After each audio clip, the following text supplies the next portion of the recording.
Welcome to episode 210 of Your Career Podcast.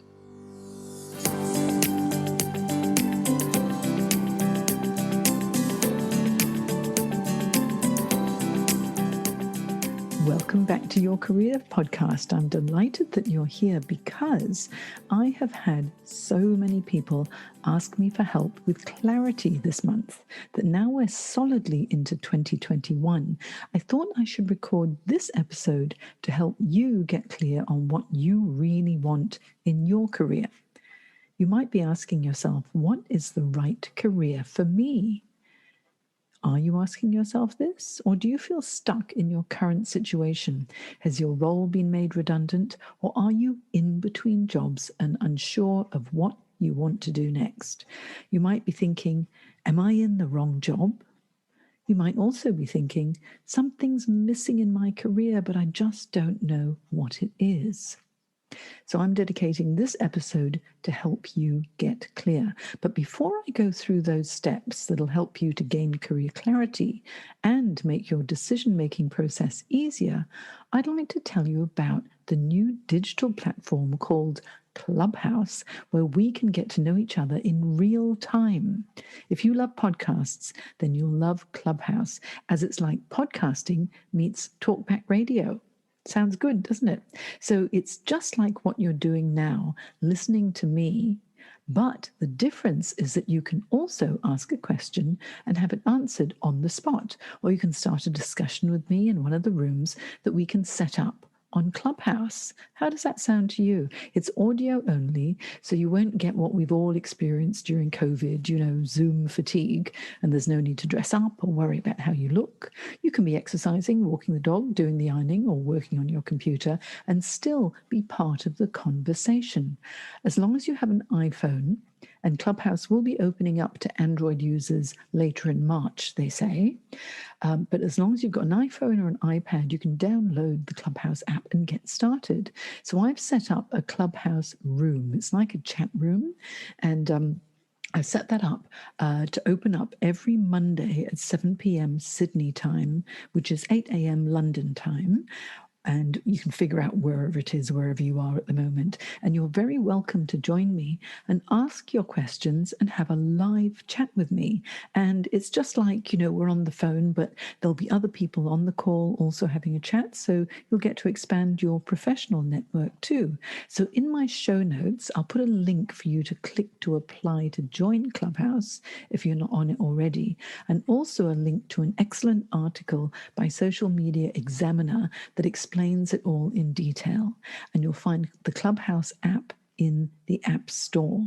If you already have discovered Clubhouse, honestly, it's the biggest new thing at the moment for digital platforms, and they've just been granted $1 billion in funding.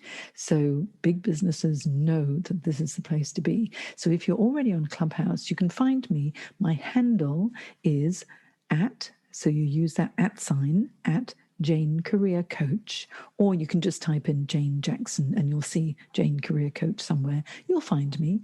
And when you follow me, just click to follow on the platform. You'll get notifications when I go live on the platform. But Mondays at 7 p.m.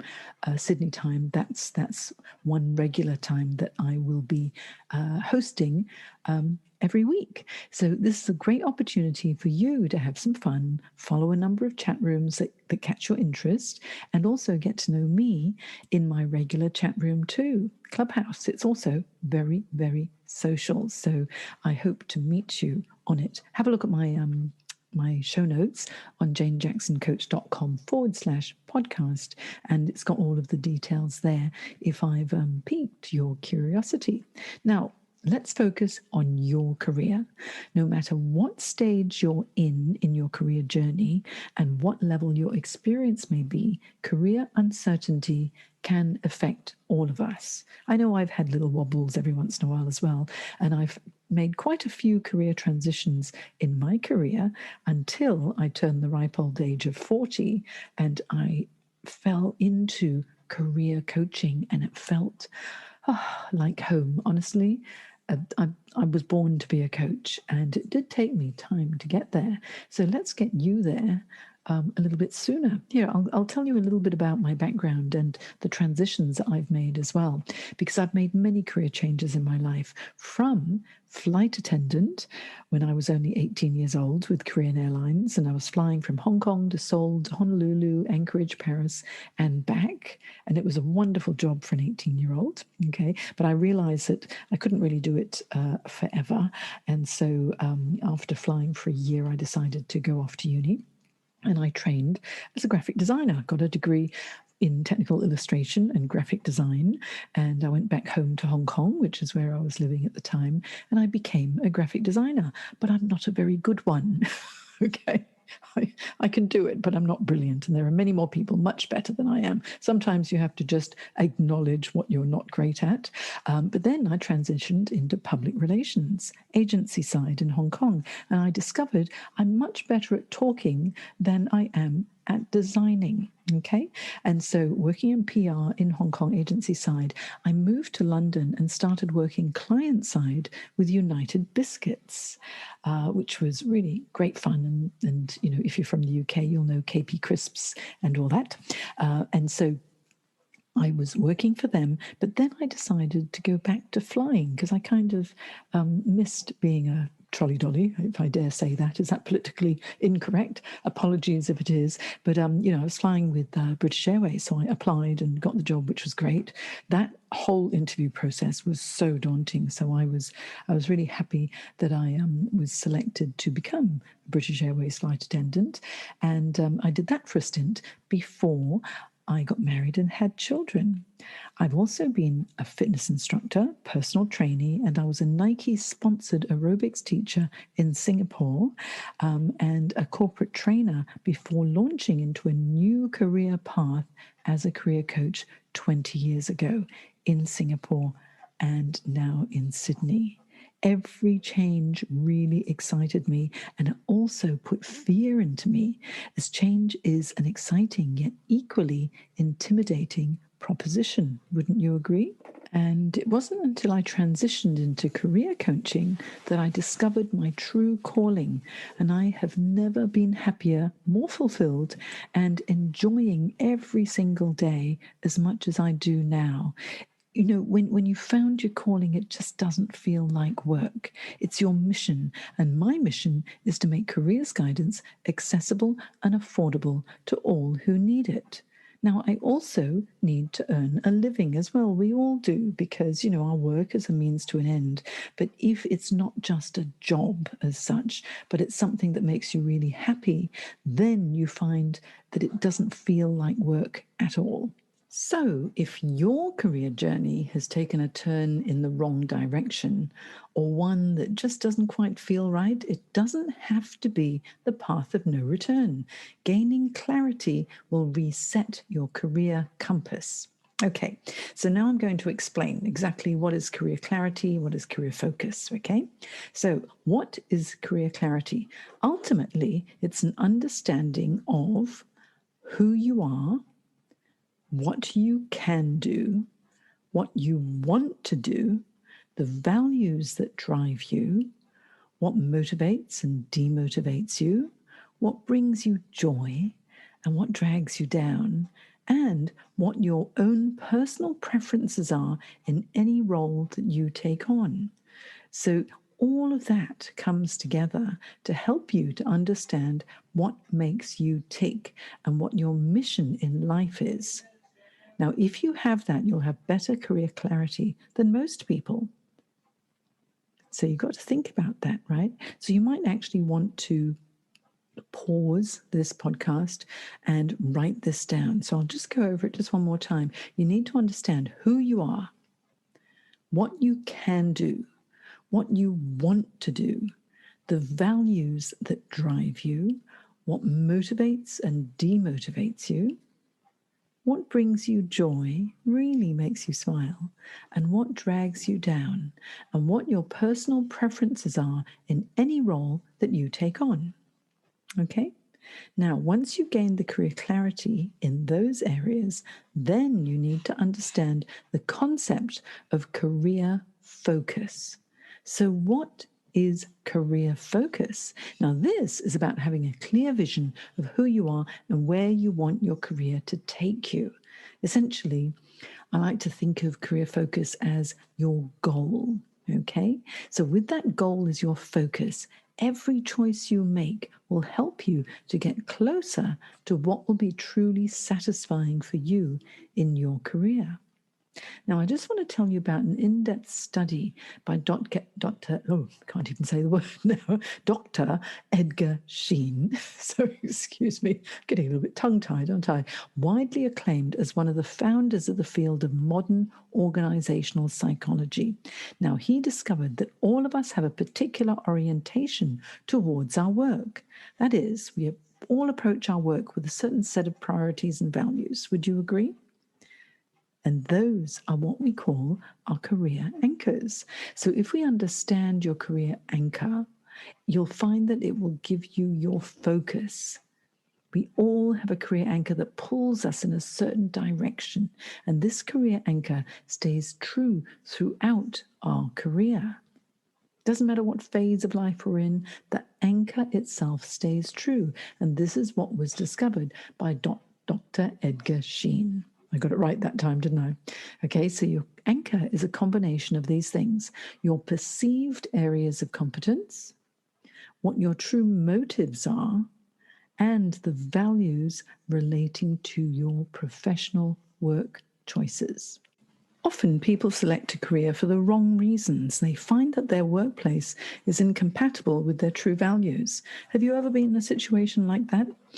I certainly did once, and I have to say that incompatibility with my values in this one particular workspace, it just, or workplace, it made me so unhappy that I used to feel upset going into work, and sometimes I'd be crying because I really didn't want to be there because I knew I wasn't going to enjoy it. And then by the end of the day, I was just so exhausted because I was being someone who I really wasn't.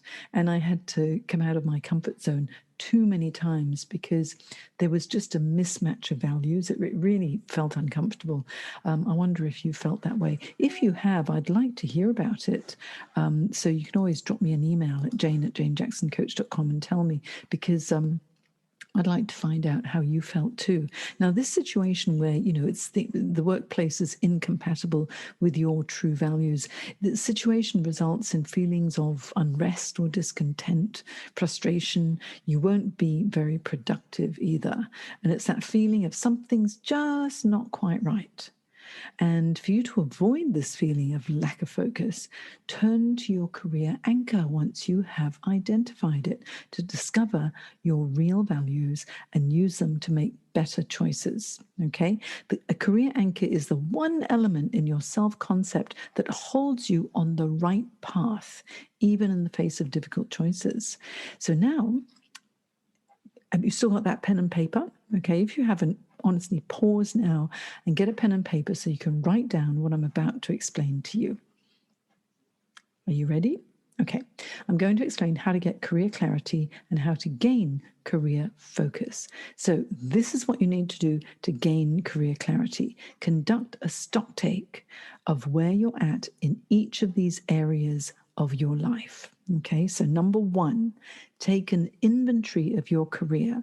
And this includes your career, your finances, your relationships, your physical environment, and your current state of health. Holistically look at your life and career.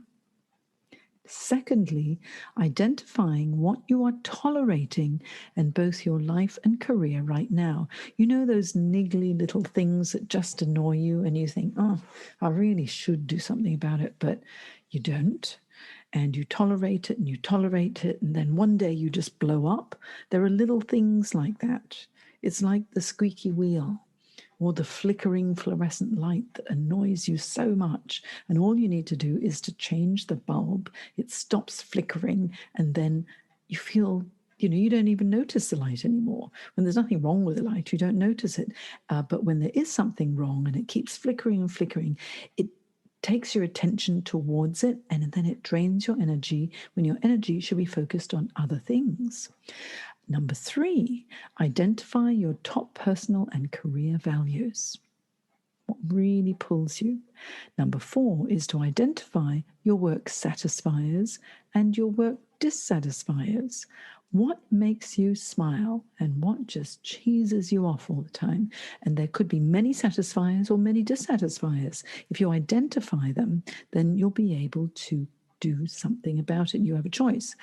Tolerate it or do something about it, okay, in the workplace. Number 5 is identify the skills that you love to use. Once you've done that, identify how competent you are when using those skills and which are the skills that you'd love to use, but you're actually not that competent at yet, but you'd like to develop them, okay? Because when you've got high skill competence and high enjoyment level, now that's an easy sell. That is where you feel the most joyous, yes? Now, finally, number 6, create a personal mission statement. Think about the legacy that you'd like to leave. What is it that you want to achieve in your life and in career at the end of the day? We all need to have a mission, okay? So those 6 steps help you to gain career clarity. The next thing is how to gain career focus. What are you going to do with that clarity that you have achieved? So write this down again, how to gain career focus. Number 1, identify the industries that appeal to you and why they appeal to you. Because you're going to have to do some research now. There's work to be done. Second is identify specific companies that you admire within those industries that appeal to you. Number 3 is research the company, each company, learn of their culture, speak with people in those companies, expand your network so someone can refer you in so you can have a chat about it and find out as much as you can about the direction that that business is taking and analyze how closely it might align with your own preferences, your personal and career preferences, okay? So identify the industries, identify specific companies, research the company, culture, etc. That's 1, 2, 3. And number 4, aligned with your career anchor, think about the legacy you would like to leave as a result of the work that you dedicate your life to. Okay, what is the legacy you would like to leave? Your mission will help you to hold focus, and that focus will provide you with the compass that guides you. Sounds good, doesn't it? An important factor to remember is that it's okay if, after a period of time, you feel that you need to make a pivot and adjust your focus. Your life and career is ever evolving, so change is inevitable. So it's okay to adjust. It's okay. I mean, if the winds of change push you in a different direction, then you adjust your sails. That's the important thing. And you never know what's going to throw a spanner in the works when it comes to your career. I mean, just think of COVID. Who could have predicted that? And then, back in 2009, when there was the global financial crisis and massive redundancies, then back in the year 2000, when it was the Asian financial crisis, when I first started coaching, redundancies galore. And every organization, even if you think, oh, I'm pretty stable and secure here, and you're in a permanent full-time role. And I have to laugh because what is permanent really? Okay, it might be full-time for now, but nothing is permanent because there's no job for life. And so if things change, if there's downsizing, if there's a redundancy, if a business has to close down a certain area because it's just not profitable, your career could be affected. So make sure that you give yourself a little bit of leeway so that you may need to adjust your focus. Okay. Now, if you still feel stuck, you need to identify a mentor or a coach who can guide you. Of course, I'm always here for you in the Careers Academy. And remember, there's always a path forward, and an objective observer often can see what is not immediately obvious to you. So to make it easier for you to identify your values, motivators, transferable skills, and identify your mission statement, I've created what I call the Career Clarity Pack. And the pack gives you a solid foundation from which to base your exploration. So, I mean, it's up to you. If you think, oh, I'd quite like the Career Clarity Pack, then you can find the link to it in my show notes, or just go to www.thecareers Academy online, look under courses and ebooks, and you'll find that the Clarity Pack is quite a game changer. Or just go through the steps that I've shown you in this episode and do it yourself. All right. So that's it for now. I hope you found this helpful, mainly because so many people have asked me about career clarity. And so this is a way that you can get started. All right. So goodbye for now. And I look forward to sharing more with you in our next episode, which will be another interview with a fascinating professional who has made an amazing career change. Bye now. If you enjoy your career podcast, please hop over to iTunes and leave a review, because that's how we get to reach more people. And if you need help in your career, go to www.thecareersacademy.online, where you'll be able to find lots of online programs as well as one-on-one coaching with me. See you soon.